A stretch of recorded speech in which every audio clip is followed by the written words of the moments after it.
You can go ahead and be seated. It's good to see everybody here this morning. Apparently, it's really good for you to see me too. I'm just going to assume that, not that I had to have anything back from you guys on that, but it's really good to see you guys. So, it is such an awesome time of the year. This is actually our first official day to have service at Sienna Community Church, so we're pretty excited about that. A lot of rollout. That will be rolling out over time. Will be information about that and stuff. So we're very excited about that. But tonight's a big day, or tonight's a big night. We have the Live Nativity tonight. So it's I think it's 28 years that we've done it. So almost 30 years. Very excited to have that tonight. So if you don't have plans yet, you got to come check it out from 6 to 8. It's going to be great. It'll change your life. So, again, this is a great time of year. When I was growing up, I love Christmas. You remember as a kid, maybe you're a kid here this morning, but you love Christmas. You love, couldn't wait for the 2-week break. In college you get a month off, or some of us got a semester off. But, you just couldn't wait for the break and just couldn't wait for, Christmas Eve and come down the tree Sunday morning. And it was pretty an exciting time. Matter of fact, speaking of that, as a kid growing up, it was a little bit of a different time than it is now. I mainly grew up in the 80s, and, it was just different there. Like, I remember I would go out in our garage, and I would get on my bike, and I would ride down my driveway, outside my driveway, with no helmet on. Like, I was all over the neighborhood. Like, my buddies and I, we get together. Like, nobody had any safety gear on or anything. We build those ramps. You get plywood. You're like 8 years old. You're like, here, give me the nail. You're building the ramp together in the street, and you got your little, your bike, and you're riding. You jump the ramp, and the ramp just falls apart. You wreck. Nobody's got a helmet on. Nothing. I remember being on a half pipe, and this guy had a half pipe, a skate thing in his backyard, and like dropping down. Nobody had nothing. We're just going and just doing. Matter of fact, if you were a kid when I was growing up, and you showed up with a helmet on, you got made fun of. Really, I mean, it's just so different now. And today, it's like you go outside to get the trash can. You're like, get your helmet on. Take 3 water bottles with you. You need to hydrate. It's just wild, the time we live on. Car seats. I mean, I grew up, and don't get me started on this, man. I mean, the whole, like, they're almost like rocket things, like, I remember when the boys were little, like, they had the car seat thing. It's kind of cool. I wanted one. But, and then as they grow, like, they kind of disassembles, and you got your booster seat, whatever. But, like, you look at the laws on this thing, it's like, depending on your weight or your age, you get like a 12-year-old sitting in the car seat because they're not allowed to get out because maybe they don't weigh enough. I mean, it's just wild, I'm like, I was 7 years old climbing all over the car. We had a station wagon. I don't know if anybody, you have to Google this if you don't know what I'm talking about. Like, these old station wagons in the back, like the trunk area, was like on the floor, like you lift it up. It was like a secret compartment. There were seats, right? You get in the seat, you roll down the back, and you're hanging out the window, yelling. I mean, you're like, man, how did you survive? I don't know, but and I'm not saying that we should go back to that. I'm not saying that. I think safety is important. I'm not saying don't be safe, but it's crazy how much safety has become a priority in our life, in our culture, especially raising kids. And you want to make sure they go to a good school. You want to make sure it's safe. You want to make sure they're not out late at night because it could be safe, which would have probably helped me out a whole lot if I would have had that. Like, what's wrong? I was running around when I was a kid at 8 years old. I was knocking out windows and stuff. But anyways, but we live in a culture that I would say has a very high priority on safety. Nothing wrong with that. We need to be safe. Certainly don't want to run in front of a car that's coming by. But what happens is, depending on maybe your personality and stuff, but what happens is we take that idea, that priority of safety, and we often will try to bring it into our relationship with God. And what happens is in our relationship with God, we can kind of maybe make decisions and determine decisions based on the same way we may be doing life to say, is it safe or not? Is this safe? This is a little financial risky. I'm not sure I want to give. This is a little risky relationally. I'm being required to humble myself and engage in a relationship and maybe restore a relationship. That's a little risky. I'm not sure I want to do that or not. Maybe it's just emotionally, maybe it's professional, whatever. But we can take this idea in our culture of prioritizing safety, and we can look again and say, it must not be God's will if it's not safe. And what happens is if we have that mentality, is we begin to follow God and we say, is it safe or not? We often will completely miss God. We're in a series called Missing Christmas. And you got to turn to somebody and say, don't miss it. We don't want to miss it, but we don't want to miss out on what God has for us and miss God. And sometimes when you and I prioritize safety, we can actually completely miss God in our life. You see, when you and I read Scripture, God is not necessarily a safe God. No, God is a protector, He's a provider, He's our shield, He's a refuge, but often God calls people, when you read the Bible, God calls people to unbelievable circumstances. Circumstances that maybe seem illogical, they maybe seem they just don't, irrational, they don't make any sense. Maybe, and some of them actually appear, I wouldn't say just appear, they actually are very dangerous. I love the quote in the movie Chronicles of Narnia, The Lion, Witch, and the Wardrobe, when, I don't know if it's a beaver saying this, but one of the characters in the movie, the beaver talks in this movie, you don't know what that is, but he's talking, and they're saying about Lion, who's representative of God, like, he's not safe, but he's good, and again, when you and I approach God and we say, is it safe? We will often miss out on what God has for us. We can have a diluted faith. We can have a faith that's powerless. And we can have a faith that's dull. And we can just completely miss out on what God has for us. We don't want to miss it. We don't want to miss out on what God has for us. Right now, we don't miss out on what God has for us in the future. This tonight, we're doing the Live Nativity, if I haven't said that yet or not. So this is almost 30 years we've done this. And so about 3 years ago, Mark Schul and I rebuilt a new nativity in my driveway. He really built it. I was there for moral support. I would just hold up a stick, hold this for me, okay? I got it. Anyways, it was very great nativity and it was really secure.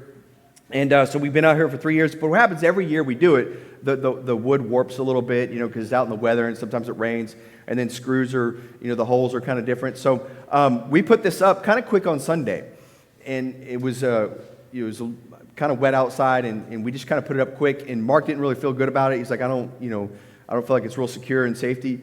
And so, he would have come back and made sure, it was secure or whatever. But this week, Oliver comes in. Well, he was at church when he's leaving, and he comes back and goes, Falk. He said, the manger is down. It was like, it was like Black Hawk Down or something. I was like, the manger's down. He goes, it's down. It is flat. I go, what are you talking about? I go, you're joking with me. I'm telling you, you got to come check it out. It's completely fallen. I go, what are you talking about? So we come out here, and this is what we see. That's the nativity right there. Completely flat on the ground. There was a lot of wind going on during that day. And so again, Oliver's like, the manger's down. So Oliver and I are kind of looking at it, and we're pastors, and so we thought, well, we're going to wait until somebody else knows what to do to figure out this. We're not going to touch it. So we were never here, okay? No, Mark Schul, we're up here on Thursday night, and so Mark Schul's taking these pictures, and he's looking at it, and again, the manger, you can stay at this picture, he's like, the manger's down. And listen, this thing's almost 30 years old. That manger is almost 30 years old. It's fragile. I don't know if you guys ever been around it. You always feel like it's going to fall apart. But listen, this whole thing has fallen flat, and it is suspended in the air by what? The manger. Look at that. The manger is holding up the nativity. And you go to the next one. There's the manger. It's fine. The manger survived the crash. Okay? It's just unbelievable. I'm like, this is what, so for me personally, it's even a little bit more crazy because, the series kind of got birthed out of, Missing Christmas kind of got birthed out of my family went to go see the best Christmas pageant ever. And it was about this, they're acting out the nativity. And I was reminded in that movie that the importance and significance of what we're doing. And so I was like, I don't want to miss it. So that's kind of where the series came out of watching this movie about the nativity. So the logo, I don't know if you have a handout, but the picture for the series is a nativity scene with a manger in the middle. This thing falls down and the manger, thank you, my son Jordan, there you go. So then the manger is holding, and I'm like, okay, God, what are you telling me? You know, what's going on? But listen, here's what the big idea for this morning is that the safest place for you and I to be is in the center of God's will. The safest place for you and I to be is in the center of God's will. It might appear to be dangerous. It might appear to be illogical and irrational. But the safest place is to be right in the center of God's will. Just like that manger was right in the center of God. Baby Jesus could have been in the manger, and he would have been fine.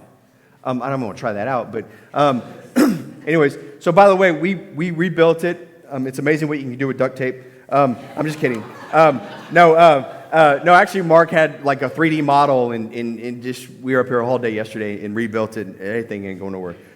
So, anyways, we're going to be taking a look at this morning, real briefly here, about a couple who were in a very dangerous situation. A couple who, as they were following the will of God, that the will of God put them in a very risky and dangerous place, called Mary and Joseph. I think you heard of them before. And so we often look at the Christmas story and we read the Christmas story. I feel like we do this a lot. I mean, I'm saying in general, people, is that we read it and we kind of like, we just read it and we don't stop and go, what did I just read?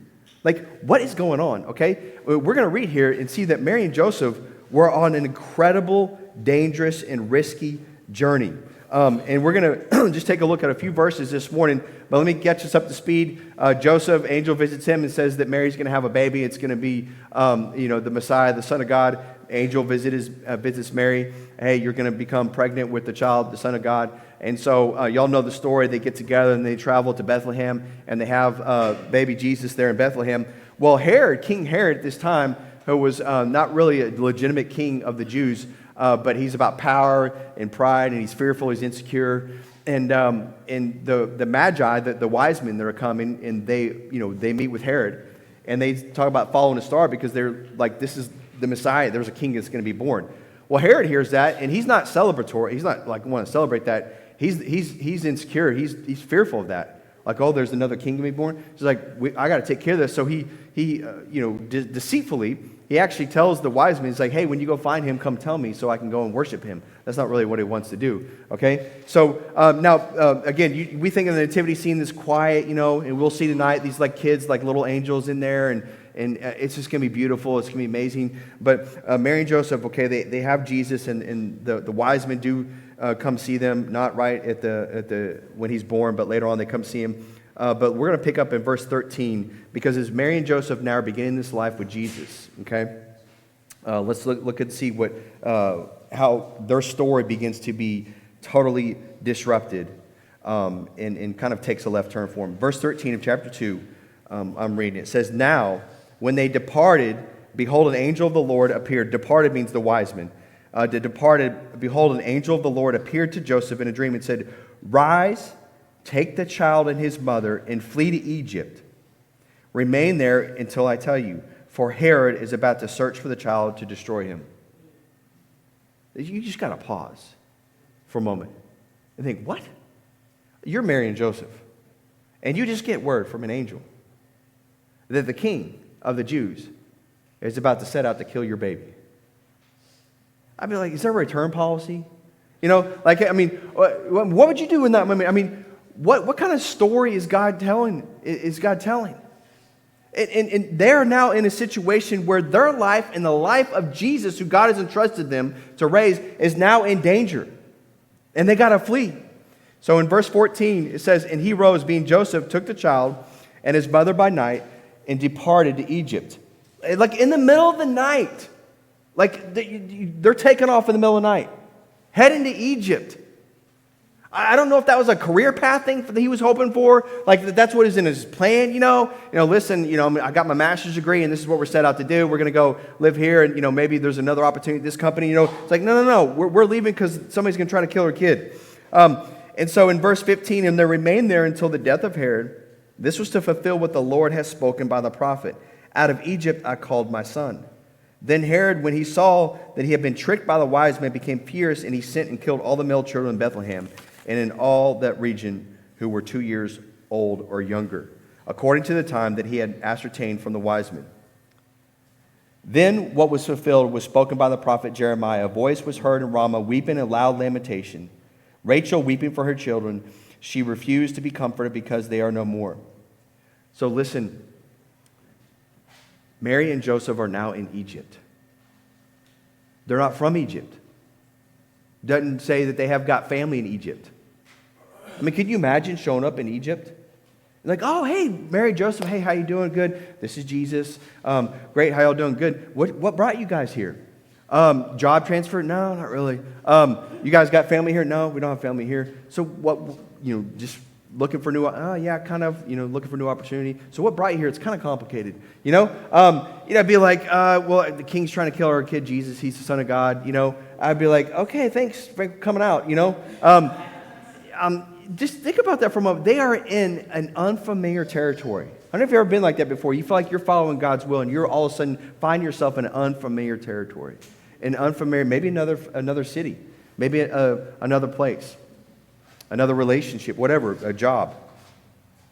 And they're in Egypt, but God has got a purpose and God has got a plan. So in verse 17 or verse 19, but when Herod died, behold, an angel of the Lord appeared in a dream to Joseph in Egypt, saying, rise, take the child and his mother, and go to the land of Israel, for those who sought the child's life are dead. So now now they're getting word from the angel that they can go now. The coast is clear. You can come. Again, I don't even know how I would feel about that. It's like, oh, okay, now no one's trying to kill a child. Again, you're just like going back into a situation. And you imagine what it could have felt like in Egypt? Like the whole time, like what if Herod gets word that we're in Egypt, like every day, like waking, making sure. I mean, Jesus must have had like 3 helmets, 2 shoulder pads. I mean, no skating, nothing. I mean, they were probably so protective of him. So anyways, and in verse 21, it says, and he rose and took the child and his mother, and he went to the land of Israel. But when he heard that Archelaus was reigning over Judea in place of his father Herod, he was afraid to go there. And being warned in a dream, he withdrew to the district of Galilee. And he went and lived in a city called Nazareth, so that what was spoken by the prophets might be fulfilled, and that he would be called a Nazarene. Wow, that's an amazing story. That's an amazing story of the journey of Mary and Joseph. That they were called into this great risk, and they were in great danger. But here's the thing is, they were in danger, and there was great risk, but they were in the safest place they could be. Because being in the center of God's will is the safest place that you and I can be. I'm sure you guys have been in, you've lived here for a little bit. The hurricanes, they come through, right? I remember Hurricane Alicia came through 83, and Hurricane Category 4. It was crazy. No power. We had no cell phones. A lot of Parcheesi, a lot of, the card game war, you had nothing, but we made it, right? And so I remember the eye of the hurricane came through. I don't know if anybody remembers this, if you were around. We were outside playing. Category 4 hurricane. We're outside in the street playing. It's so peaceful. 60 miles down the road, people are getting wrecked by the same hurricane, but we're right in the middle of it. We got to go back inside because we're fixing to be out of the eye of the hurricane. I don't know how we knew that. But listen, the most peaceful place for you and I, for people to be, is in the center of the hurricane, in the eye of the hurricane. And again, the most peaceful place for you and I to be is right in the center of God's will. It might look chaotic around us. It might look crazy about us. But the safest place for us to be is in the center of God's will. Let me give us 3 benefits of being in God's will. Number 1 is that you would experience God. Is that you experience God. God created us to know Him, and He didn't create us to know just about Him. He created us for an experiential knowledge of Him, is to know through experience. So that when you and I are following God, and we know that He's faithful, and we can sing about His faithfulness, and we can write about His faithfulness, but what He wants from us, what His desire is, that we have lived a life that we have tasted and seen the faithfulness of God. We've seen Him show up in our life. We have seen and tasted the love of God. We've seen Him provide. We've seen Him do things that only He can do in our life. And so when we talk about God, when we praise God, it's not something where it's an intellectual knowledge. Not that that's wrong. I mean, it's good to use our mind. But God wants us to experience in Him. So when you and I are in the center of God's will, you and I experience God. And we don't want to miss it. Look in verse 13. Now when they had departed, behold, an angel of the Lord appeared to Joseph in a dream. He said, rise, take the child and his mother, and flee to Egypt. Remain there until I tell you. For Herod is about to, if you have a Bible, you want to circle that word, about to, search for the child to destroy him. How did Mary and Joseph know it was time to leave? How did they know that there was a danger ahead? Because God spoke to them. Herod hadn't even made a move yet. But God made a move before Herod made a move, because God knew the move that Herod was going to make. And it's like God is giving them insider information.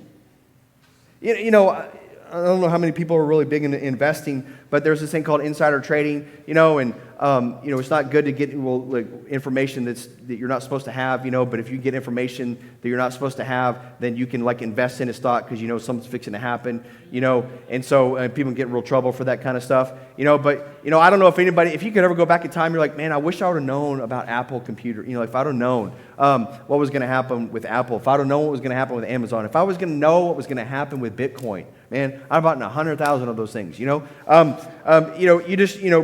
we don't know that information. But that would be amazing, because if you could go back and you have that information, you would make a decision. But listen, following God and following the will of God, God at times will give you and I insider information. God will lead you and I to make decisions, and we don't even know why. We don't know what's going on. But God knows what is in the future, and at times, God, through His provision, which they're experiencing the provision of God, the faithfulness of God, and God has given them direction and what step to take before this guy even takes it. They are getting inside information. Isn't that awesome? When you and I can experience God and He can speak into your life and say, I want you to go to the left, I want you to go to the right, I want you to go talk to her, I want you to go talk to him, I want you to take this job, I want you to leave this job, or whatever it may be. But that God knows, God wants to give you and I insight and understanding. Look in verse 22. It says, but when he heard that Archelaus was reigning over Judea, this is Joseph, in place of his father, he was afraid to go there. And being warned in a dream, he withdrew to the district of Galilee. He got warned. There was a warning that he gets in a dream. And so he makes another move, and he goes to Galilee. Listen, that's God.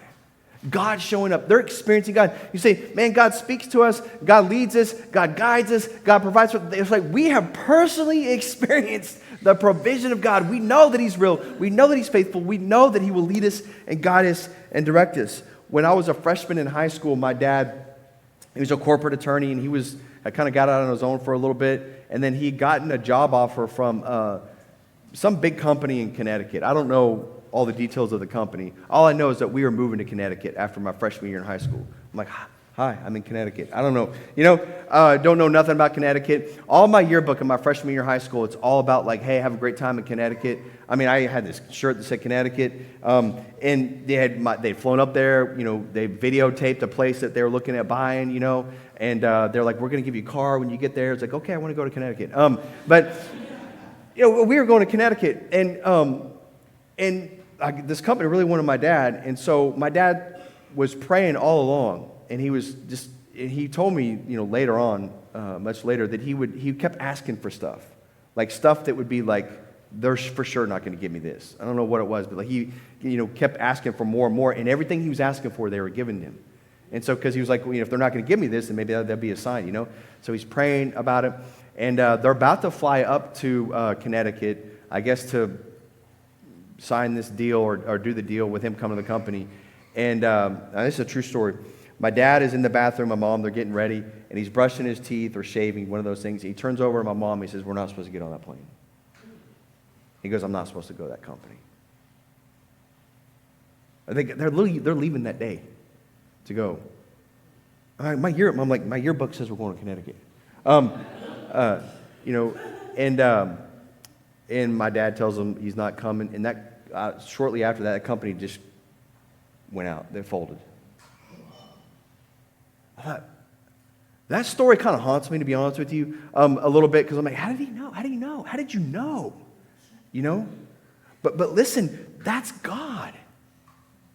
It might not make sense to us in the moment, but when you and I are in the will of God, God will speak into our life and give us direction, just like He does Mary and Joseph. And sometimes it's a warning. Sometimes it's just leading you somewhere and you're not really sure what will happen. Listen, what is God speaking to you about this morning? What are you faced with this morning? A decision, relationally, financially, professionally, whatever it may be is. What is God maybe leading you to do? The kids are coming in here, and I got to get off stage here. So here's the second thing I want to mention to you about the benefit of being in God's will. You will find and fulfill your purpose. You will find and fulfill your purpose. Look in verse 14. And he rose and took the child and his mother by night and departed to Egypt and remained there until the death of Herod. This was, if you have a Bible with you, circle that word fulfill. This was to fulfill what the Lord had spoken by the prophet. Out of Egypt I called my son. Why are they in Egypt? Because that was all a part of God's plan. That was God's purpose. They didn't know that, but God had a purpose and God had had a plan. And you might not know why you're at, where you're at right now, but God has a purpose and God has a plan. Their story is intercepted with the story of God. I don't know if they had plans. I don't know where they were going to live. I don't know if Mary had a vision board. I don't know what, on her Pinterest, come check it out. I don't know what all their plans were, but all of a sudden they find themselves in Egypt because their story has been engulfed into the larger story of God, and they find purpose. They find their purpose. That's the amazing thing about the will of God, is that the will of God is that it's God's purpose. And when you and I are in following God's purpose, you and I experience God's purpose. God knew all along that it was going to be Mary and Joseph. He knew all along. He knew when Joseph was going to be born. He knew when Mary was going to be born. He knew where they were going to live, who they're going to talk to, where they're going to go to middle school. I don't know if they did that, but he knew where they're going to be met. He knew all that. He knew that he had all in line. He had it all planned out. Listen, God will take your past and our present and future and weave it all together to work for good and to create his incredible plan and purpose. But listen, they found purpose because they were in the purpose of God. And later on, I'm not going to read all these verses, but they end up in Nazarene, and that was to fulfill Scripture as well. And that's in verse 23. Again, what are they doing? They're fulfilling the will of God. God is carrying out his will in the life of this couple, this teenage girl, this young man, and God is accomplishing the world because their story has been grafted. It's like when you're at the beach and like those waves come over you and you just kind of get engulfed. I don't know if it's a great illustration, but it's like when your story is just engulfed with the story of God. All of a sudden, you just find yourself in places and seeing things and doing things you never thought were possible. But man, God has a purpose and God has a plan for your life. They don't know it. He didn't tell them. When he showed up with the dream with Joseph and Mary, he didn't tell them all that. He said, by the way, you're going to have the Messiah. He's going to be born. You're going to call him Emmanuel. Hey, awesome. That's great. That's great. And said, by the way, Herod's going to try to kill him. You guys are going to be fleeing in the middle of the night to Egypt. But as soon as the coast is clear, you guys are going to come back, but then you're going to be a little fearful there. They didn't tell me any of that. Listen, God at times, he's not going to tell us the next step. But if you and I stay in the will of God, you won't miss it. You won't miss it. When I started following Christ, when I graduated from A&M, I became a part-time singles pastor at a church out here. Never thought I'd be doing singles ministry. Never thought that, I never felt like, I was going to be called to do singles ministry. Never thought that in my life of me. But I met my wife, Sunshine. Where'd she go? There she is. She usually sits up here. That's why you're, anyways. But I met her and I stepped down from staff and, other reasons for that. And then all of a sudden, events happened and God called me to be the youth pastor of this church, which was called Colony Baptist over in Vicksburg at that time. Never thought I'd be a youth pastor. Never had it on my plate. Never said, I'm going to be a youth pastor. I'm going to do this. I was like, I'm just a youth pastor. I remember sitting the first day at the church in the office. There's a big desk and nothing was in the room. I sit on the desk. I have no idea what to do. Never been a youth pastor before. I'm like, I don't know what to do. I called up some kids and said, y'all want to go see a movie? I said, cool. It was a rated R movie. I was like, I'm going to get fired my first day. So I had to call him back to say, hey, can we redo this? So I'm going to look stupid. But I was like, hey, we can't go see it. I didn't realize it was rated R anyways. And I did that, and then we kind of left for a little bit, and God called me back here at this church as associate pastor. I never had him set out in my heart to be an associate pastor. I had no idea that's what God had in store for me. And I didn't even know that just a year and a half ago that I ended up becoming the pastor of this church. And my point saying is that I feel like God always just gives me assignments. I just feel like this is what God's called you to do. And listen, we might not know everything in front of us. We just be faithful with what God's called us to do. And some of you, I don't know if some of you just need to hear this, but wherever you're at this morning, maybe some of you just need to hear this, is that you just need to stay where you're at and just wait. Wait on God. God has a purpose. You'll know when he wants you to move. You'll know. So listen, not only do we experience God, but not only do we also fulfill the purpose that he has for life, but the next thing is that you just get to be a blessing to other people. Isn't that amazing? A blessing to other people. Mary and Joseph, what was their calling in life? To raise Jesus. That's kind of a big calling, you know? That's a big deal. They were ushering into the presence of God into the world, right? That's amazing. That how many people were blessed through the life and the life, the death, resurrection of Jesus. And Mary and Joseph, all they had to do was just raise Jesus. That was an amazing calling. And God's called you and I to bring God's presence into the world. That you can bring his presence at work, bring his presence out at a ball field, bring his presence at the gym, bring his presence wherever you're at. Is that God's called us to be salt and light, and we have a calling on our life, and God wants to use us to bless other people. And it might require us to be in a situation that we're scared, and it might look risky. Matter of fact, a lot of times it will. Again, financially, relationally, emotionally, maybe professionally.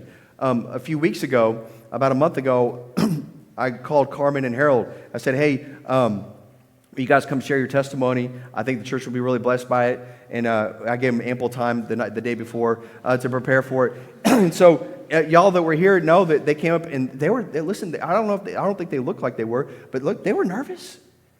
I mean, they wanted prayer before him. And that was a big deal being on stage and just sharing their story. Listen, it blessed so many people. It blessed so many people. It was such a blessing. I'm still talking about it today. And that was scary for them. God will call you and I into places that might seem risky, but the safest place for you and I to be is in the center of God's will. Let me close with this. How do you and I get into the will of God? How do you and I get into the center in the will of God? It's real simple. This: Mary and Joseph, they listened and they obeyed. They listened and they obeyed. That's what we do. Joseph, in the middle of the night, well, it started with him marrying Mary because he was going to divorce her, right? And then in the middle of the night, they get word he takes off to Egypt, and they just go. They just listen and they obey. And the way you and I experiencing God is simply that, is listening and obeying God in our life. When you and I can listen and obey God, whatever it may be, you and I will experience him. You and I will find purpose in our life. We will see the purpose of God in our life, and you and I will be a blessing to other people. Isn't that awesome? Isn't that amazing? Listen, the center of God's will is not necessarily, it might be dangerous. It might be illogical. It might be irrational. It is the safest place for you and I to be. Let's not miss it. Let's not miss it. Don't miss the will of God for our life. What is God maybe calling you to this morning? And I pray and hope that maybe the Spirit of God is working in our life, and maybe there's something that's been running through your mind this morning, and maybe that's God directing your attention to engage, to disengage, to make a decision, whatever it may be. Let's not miss it. And God wants you and I to know him, to really experience him.